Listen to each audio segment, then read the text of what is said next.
Welcome back to our airbrushing series. In this episode, we're actually going to get down to spraying some paint, but first of all, let's talk about air supplies. The first choice of many modelers is a can of propellant. Cans of propellant like this are available in most starter sets, and they're a great way to get started, particularly for beginners and those who aren't too sure of their airbrushing yet. The downside is they only contain about enough propellant for one or two models, small models. The other downsides are there's no way to regulate the pressure, and these will lose pressure as you are using them. They'll frost on the sides and lose pressure. You'll have to heat them in a can of warm water as you're airbrushing, which can get messy.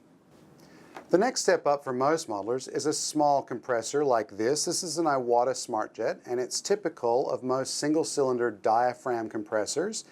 They're a little noisy. They're constantly running to maintain pressure. The things to look for in a small compressor like this is a regulator. If there's not one available with the compressor you're getting, try to get one that will fit it. This will allow you to regulate the pressure, control the pressure, so you have better control over the airbrush. The other thing you need is a water trap. This collects the water that builds up in the compressed air in the line and empties it out before the air hits your model. The water can potentially ruin your paint. Beyond these small compressors, many modelers who do a lot of airbrushing will go out and buy one of the larger industrial size compressors that are usually used for air-powered tools.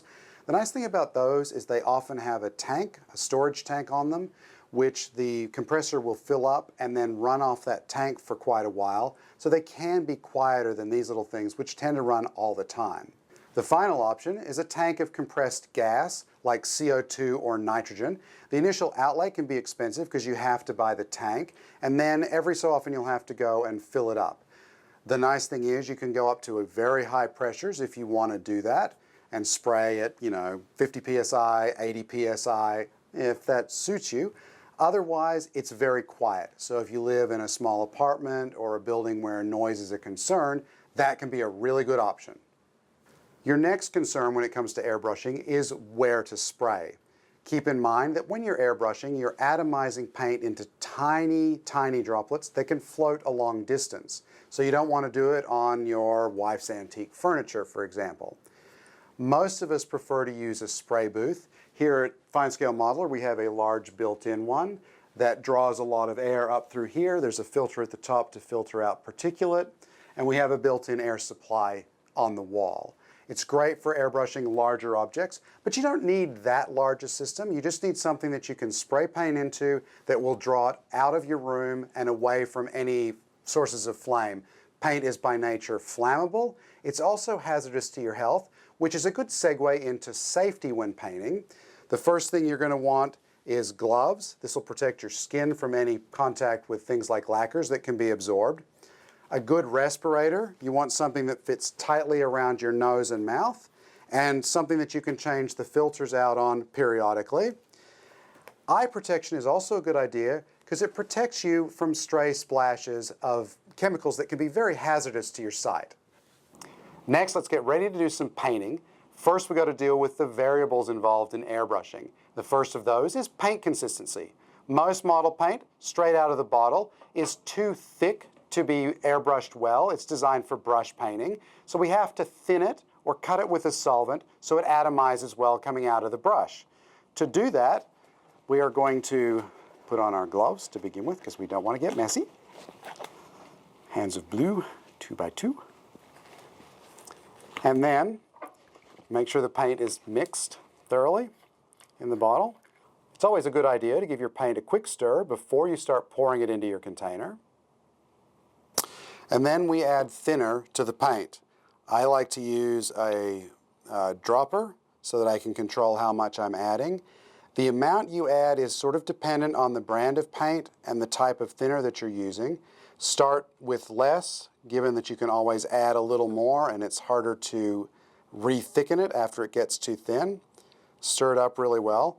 A good measure of the consistency is to take a droplet of paint on your stick and touch it to the side of the container. If it runs down smoothly and leaves a uniform film, then it's probably about right. So I think we're ready to airbrush. When you're setting pressure, it's ideal to set it and then check it by depressing the button on the airbrush. I recommend setting it to where you think it needs to be, depressing the button, and you'll notice that the needle drops down a little bit. That's where you're aiming for, is that line after it's been depressed. I'm going to start with the air pressure set to about 25 psi. This is a single action airbrush, so I can set a consistent paint pattern for this demonstration. Let's start the airbrush past the edge of the surface. By keeping the airbrush a few inches off the surface, I can create an even paint line. Now I'm decreasing the pressure to about 10 to 12 psi. By holding the airbrush at the same distance from the surface as before, I can maintain the same line thickness, but the paint breaks up more at the edges.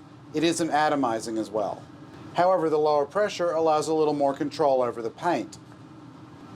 Now I'm increasing the air pressure to 40 psi.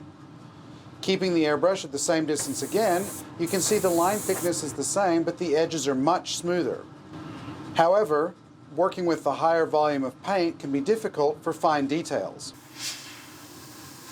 Next we have a double action airbrush, and you can see this is how you can adjust the width of the line as you spray. So that gives you a sense of some of the basics of airbrushing. We'll get into more advanced techniques in another video, but now I need to go clean my airbrushes, which is a video unto itself. Thanks for watching. I need to do another welcome back. Yeah, let's start with the welcome. Yeah, here we go. To the same old place that we talked about. Some chemical makeup-y thing that does this and explodes if you light it. Participles. Tiny participles. That's what it does. Try that again. Airbrushing with grammar. Spray it, don't say it.